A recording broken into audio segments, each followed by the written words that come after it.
నేతలు కూడా రావడం జరిగింది. ఒకప్పుడు విద్యార్థి నేతలు ఈ పరిసర ప్రాంతం రాణించేవారు కాదు. సో చరణ్ గారు ఎట్లా అనిపిస్తుందండి మీకు ఇప్పుడు ఈ రాష్ట్ర అవతరణ దినోత్సవాలు?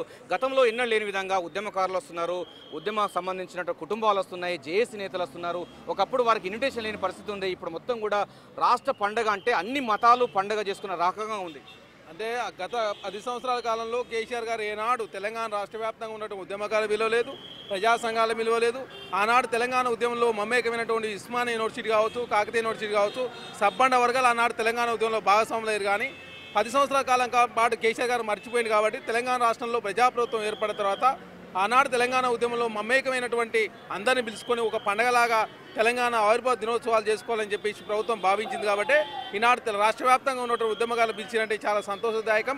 అదే కాకుండా భవిష్యత్తులో ఉద్యమకాలను గుర్తించాలని, అమరుల కుటుంబాలను ఇంకా 1200 మందిలో 800 మందికి మాత్రమే పరిహారం అందింది కాబట్టి ఇంకో 400 మందికి పరిహారం ఇవ్వాలని, అదే కాకుండా గౌరవ వృత్తి కావచ్చు, 250 గదాల జాగా కావచ్చు, ఇవన్నీ కూడా భవిష్యత్తులో రేవంత్ రెడ్డి గారు ప్రభుత్వం చేస్తున్న పూర్తి విశ్వాసంలో ఉన్నాం.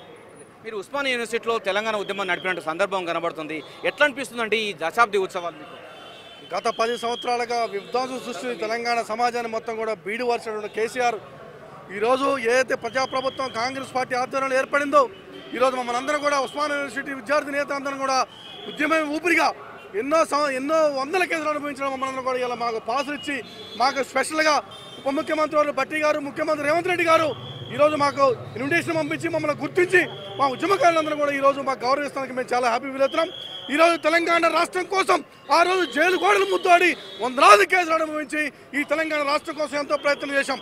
కానీ కేసీఆర్ ఎక్కడ కూడా ఈ తెలంగాణ రాష్ట్రానికి సామంతుని రాజు నేను, మీరంతా నా బానిసలు, గుత్తాధికారి నేను అని చెప్పని ఆ రోజు ప్రకటన వేయండు.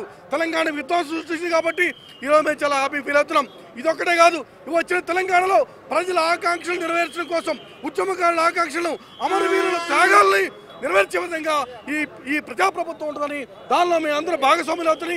ఎస్సీ, ఎస్టీ, బీసీ, మైనార్టీ, ఆదివాసీ వర్గాలందరూ కూడా భాగస్వాములు చేస్తాం.